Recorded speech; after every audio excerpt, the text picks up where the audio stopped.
Tous les plats cuisinés pendant l'émission sont remis à des organismes soutenus par la Moisson Mascoutaine.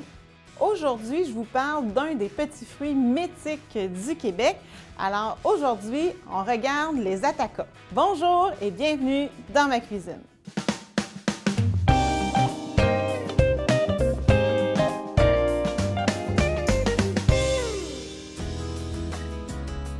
En Europe, les bleuets s'appellent myrtilles et les canneberges s'appellent érelles. C'est un petit fruit rouge très acide qui pousse bien sûr au centre du Québec ici. Comme tous les autres fruits, il en existe plusieurs variétés, mais seulement la canneberge d'Amérique ou la canneberge à gros fruits ainsi que ses hybrides sont cultivés à des fins commerciales.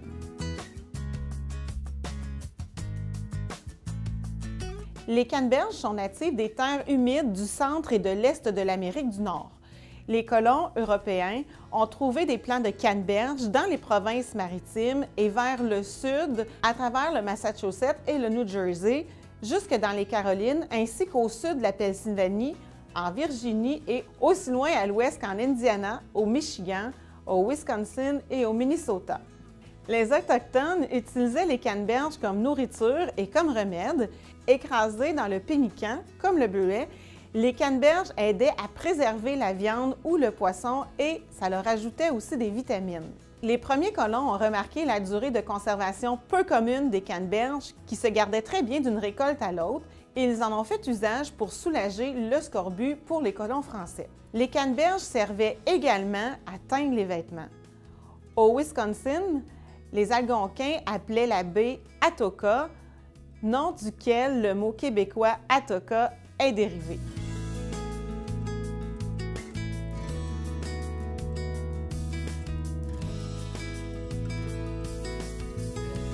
Pour la bannique aux canneberges et au bleuet, vous aurez besoin de une tasse et 3/4 de farine de blé entier, une tasse de farine de maïs, 2 cuillerées à thé de poudre à pâte, 1/4 de tasse de cassonade, une touche de sel, une demi-tasse d'huile de canola, une tasse de lait, une tasse de canneberge séchée et une demi-tasse de bleuet séché.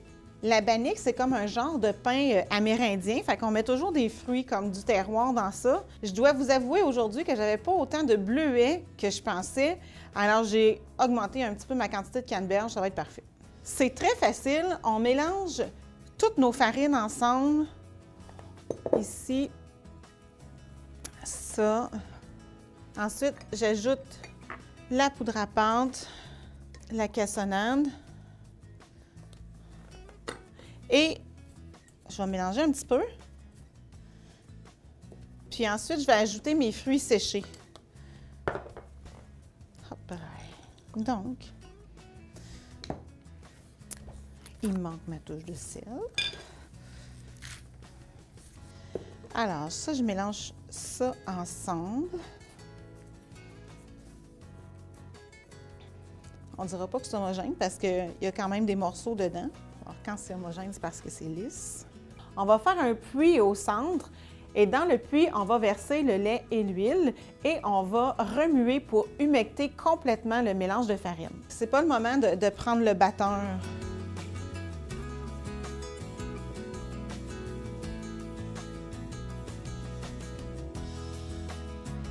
Ça va donner une texture quand même assez épaisse. J'ai presque envie d'aller mélanger ça avec mes mains.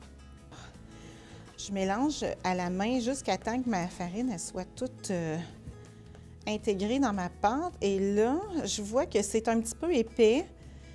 Fait que moi, j'ai envie d'y rajouter un petit peu de lait.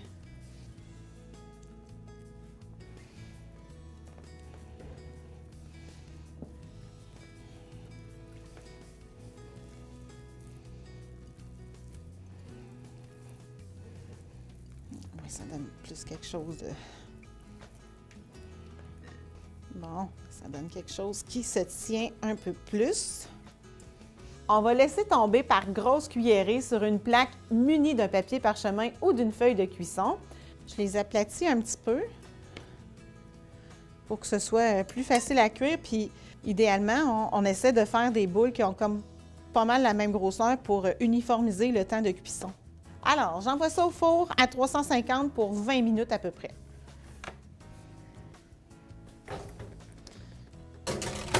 La culture des canneberges a débuté au Massachusetts en 1810 et en moins d'un siècle, elle s'est établie dans des endroits propices à travers toute l'Amérique du Nord. Actuellement, les principaux États et provinces faisant la culture de canneberge sont en ordre approximatif: le Wisconsin, le Massachusetts, le New Jersey, la Colombie-Britannique, le Québec, l'Oregon et l'État de Washington. La majeure partie de la production commerciale se retrouve en Colombie-Britannique et au Québec. Les provinces maritimes du Nouveau-Brunswick, de la Nouvelle-Écosse et l'île du Prince-Édouard comptent pour moins de 10 % de la production canadienne. Les fermes de canneberges ou les cannebergières sont des marais au marécage plat.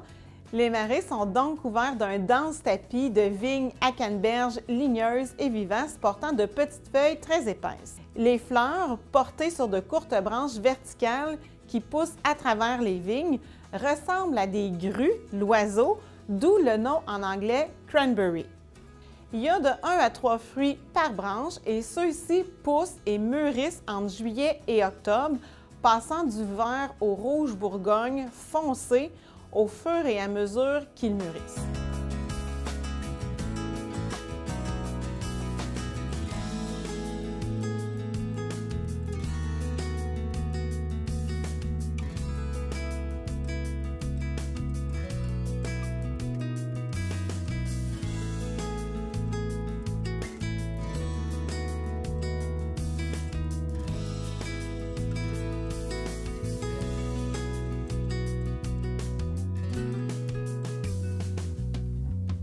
Les sols qui portent les canneberges peuvent être composés de tourbe, de sable, de sciure de bois ou d'un mélange de ces éléments, pourvu que les conditions d'acidité soient maintenues.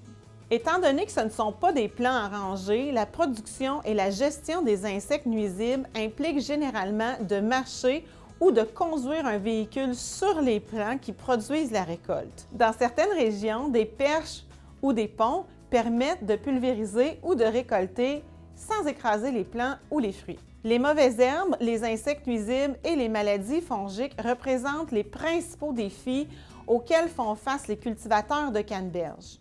Afin de réduire les populations d'insectes nuisibles, les producteurs utilisent un plan de gestion intégré combinant des méthodes physiques, biologiques et chimiques. Dans les débuts de la culture de canneberge, les cueilleurs utilisaient des pelles en bois afin de détacher et de récolter les baies des vignes.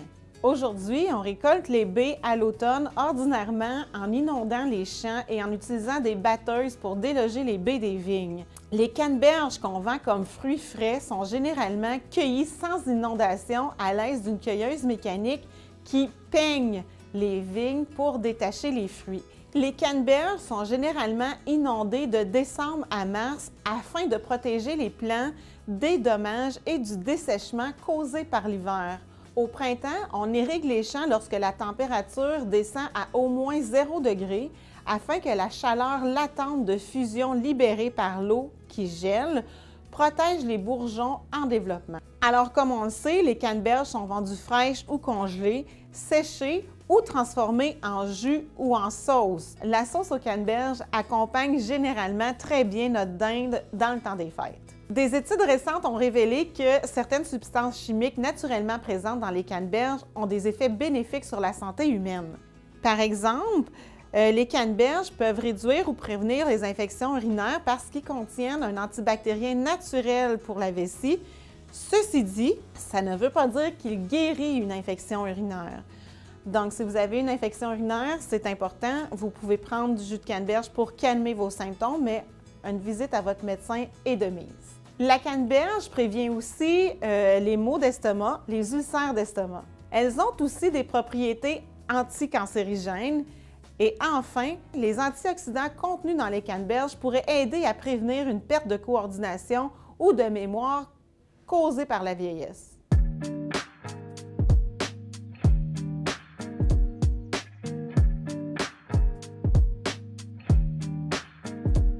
Pour le poisson aux canneberges, on a besoin de un beau filet de saumon ou de truite avec la peau, une demi-tasse de canneberge fraîche ou surgelée, 3 cuillerées à table de sirop d'érable ou de miel, une cuillerée à table de moutarde à l'ancienne ou de moutarde de Dijon, le zeste d'une orange et de l'estragon frais si vous en avez. Ça, c'est une recette qui est vraiment intéressante parce que c'est une recette qui est très rapide. Pour le poisson au canneberge, on va commencer par mettre une plaque au centre du four et on va le préchauffer à 400 degrés Fahrenheit. On dépose le poisson, la chair vers le haut, sur une plaque de cuisson tapissée d'un papier parchemin ou d'une feuille de cuisson. Je vais saler et poivrer le poisson avant la cuisson, alors je le fais immédiatement.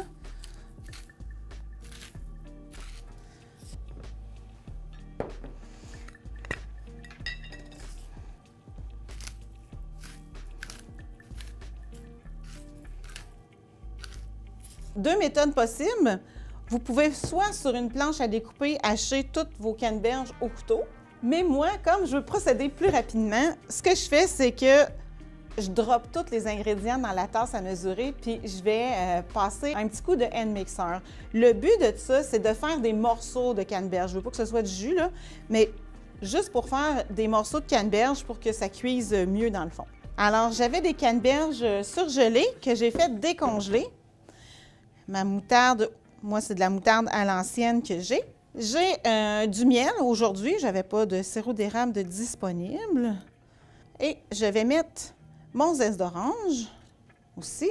Et je vais mettre genre 2 feuilles d'estragon dans ça pour que aller chercher de la saveur. Mais c'est important, l'estragon, on n'en met pas une quantité industrielle parce que c'est un goût qui prend le dessus assez rapidement. Bon.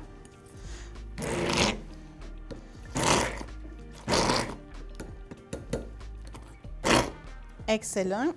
Et ça, je répartis ça sur mon poisson. Comme ça.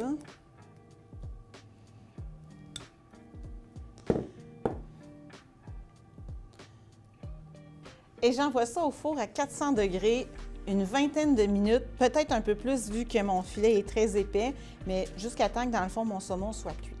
Pour servir, on peut parsemer d'estragon si on veut et on sert avec un beau riz basmati et des légumes verts.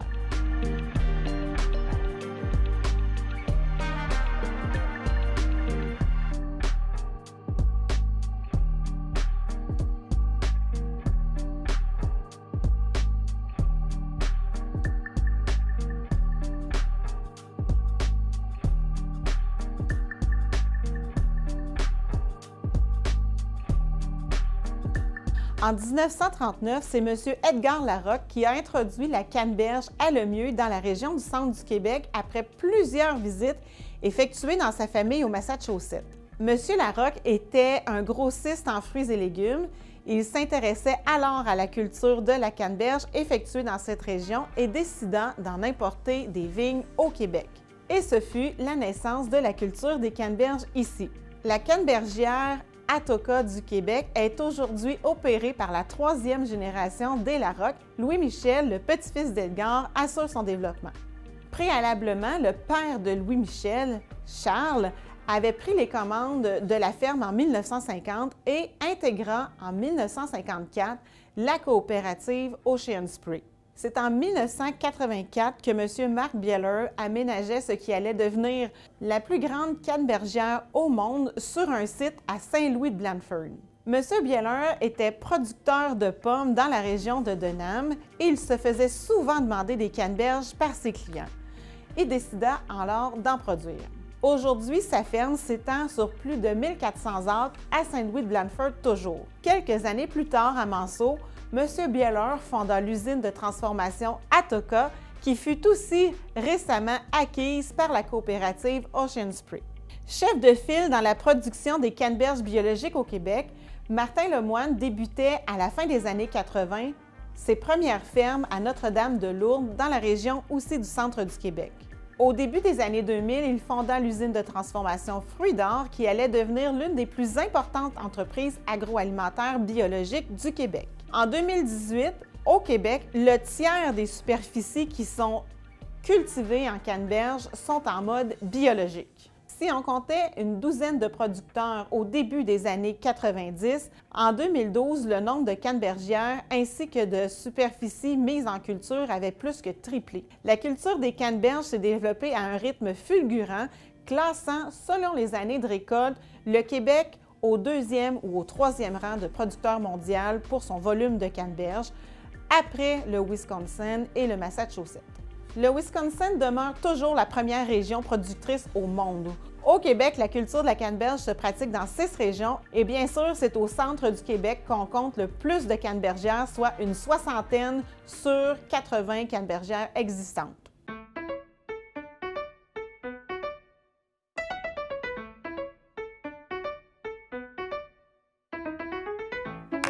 Pour les crêpes aux canneberges et à l'orange, vous aurez besoin de 1 tasse et demie de farine tout usage, 3 cuillerées à table de sucre, 1 cuillerée à table de poudre à pâte, une touche de sel, un œuf, 1 tasse et 1/3 de lait, 2 cuillerées à table d'huile végétale, une belle orange, 3/4 de tasse de céréales All-Bran, 3/4 de tasse de canneberge fraîche ou surgelée, décongelée, hachée, et un petit peu d'huile pour la cuisson.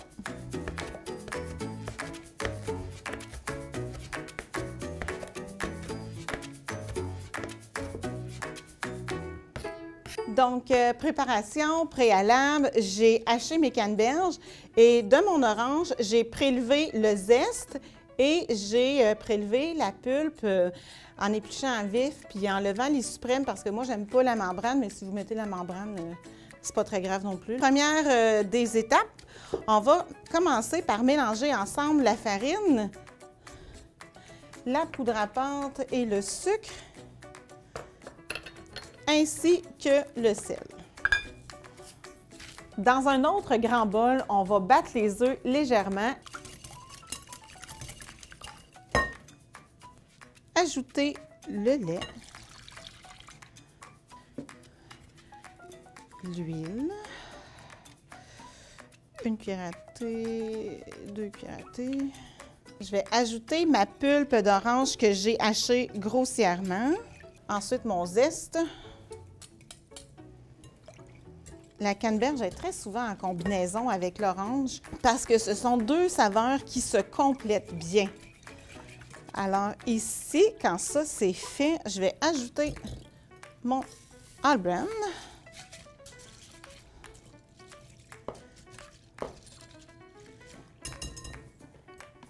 Et les canneberges. Voilà. Si elles sont congelées, elles doivent être décongelées, égouttées. C'est très important. À la cuillère de bois, parce que là, au fouet, vous risquez de vous ennuyer de votre mère. À la cuillère de bois, on va ajouter les autres ingrédients et on va brasser pour humecter tout simplement. Si vous vous apercevez que c'est trop épais, on peut jouer puis ajouter un petit peu de lait. Ça pourrait arriver. C'est une super belle recette, ça, pour déjeuner le matin parce que c'est plein de fibres.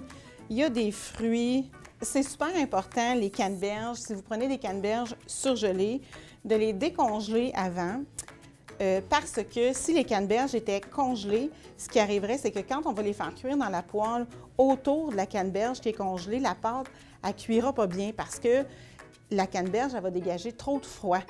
Alors, c'est pour ça que c'est important de décongeler notre fruit avant de l'envoyer dans la pâte. On va faire chauffer de l'huile dans une poêle, à peu près 1 cuillerée à soupe à table à chaque crêpe. Et on va faire cuire les crêpes, bien entendu, une à la fois, mais je mets à peu près entre 1/3 puis 1 demi-tasse de préparation dans la poêle.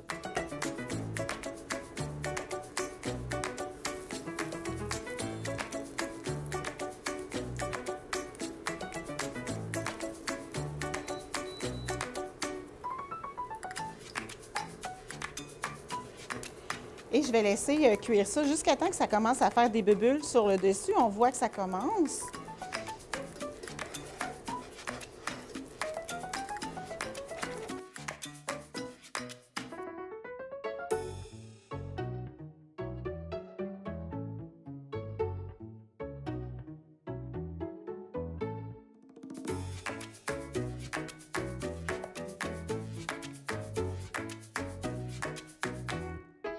Pour servir la crête aux canneberges, on va verser un petit peu de sirop d'érable, un produit bien chez nous d'ici, ou encore seulement qu'avec du beurre.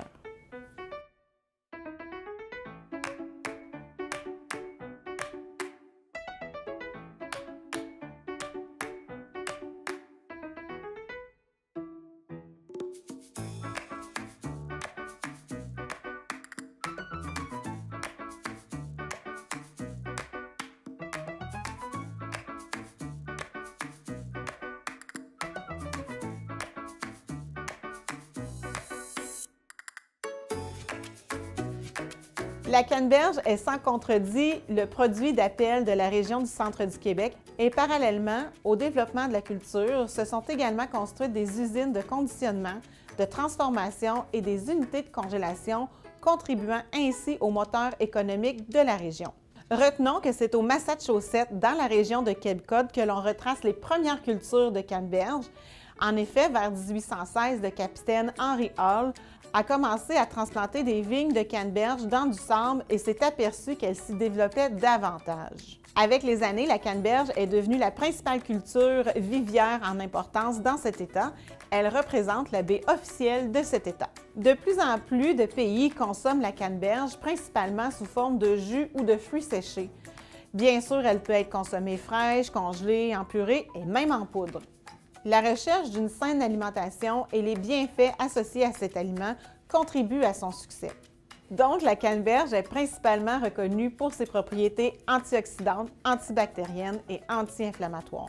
En 2018, on dénombrait 78 producteurs de canneberge et le volume de production était à 113 928 tonnes. L'année record de production, c'est en 2016 où on avait récolté plus de 125 000 tonnes. Pour les recettes en provenant de ce marché, on parle de 88 millions de dollars en canadien. Pour faire une proportion de la consommation au Canada, on compte que c'est environ 2,7 kg que chaque personne mange par année.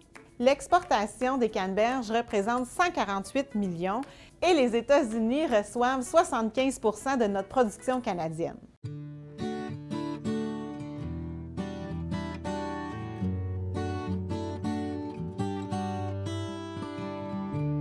Pour le punch chaud au canneberge, vous allez avoir besoin de 3 tasses de jus de canneberge, 2 tasses de jus de pomme, 1 tasse de jus d'orange, 2 bâtonnets de cannelle, 1 cuillerée à table de sucre, 1/4 de tasse de cassonade. Il y a beaucoup de sucre dans cette recette-là, vous allez le constater, mais je veux juste vous aviser que le jus de canneberge que j'ai pris, ce n'est pas un cocktail de canneberge, c'est un jus pur et concentré à 100 %. On est vraiment avec ce jus-là qui est un produit québécois et c'est vraiment, c'est pas sucré du tout. Puis un jus de canneberge pas sucré du tout, c'est assez surette.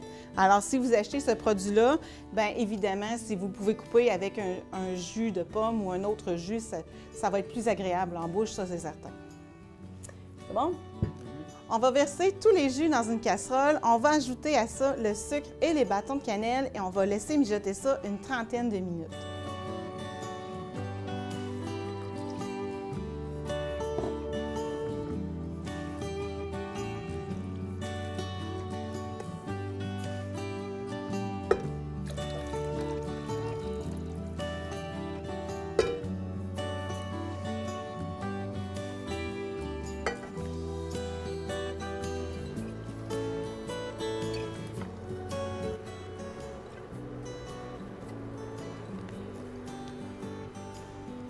C'est bon.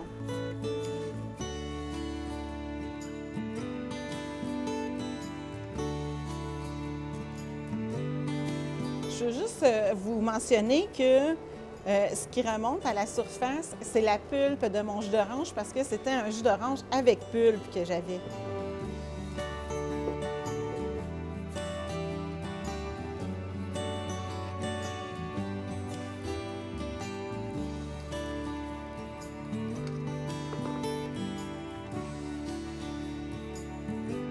Au moment de servir, on va garnir nos tasses de canneberge, de quartier d'orange et d'un bâtonnet de cannelle. Bien sûr, c'est servi très chaud.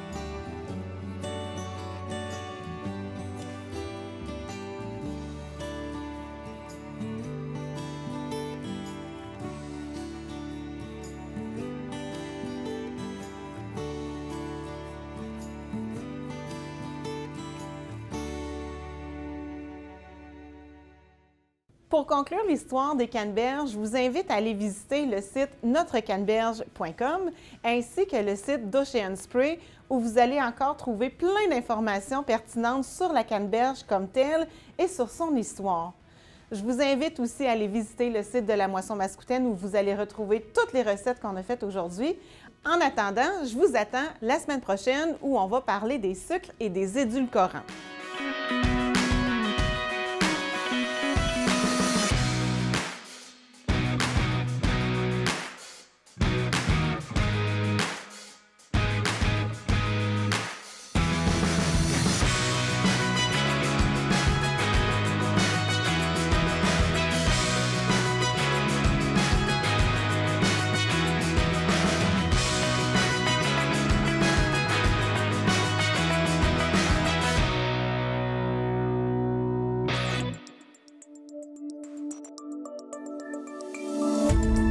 Cette émission d'Accès est appuyée par Cogeco et est rendue possible grâce à la collaboration de la communauté avec Nous TV.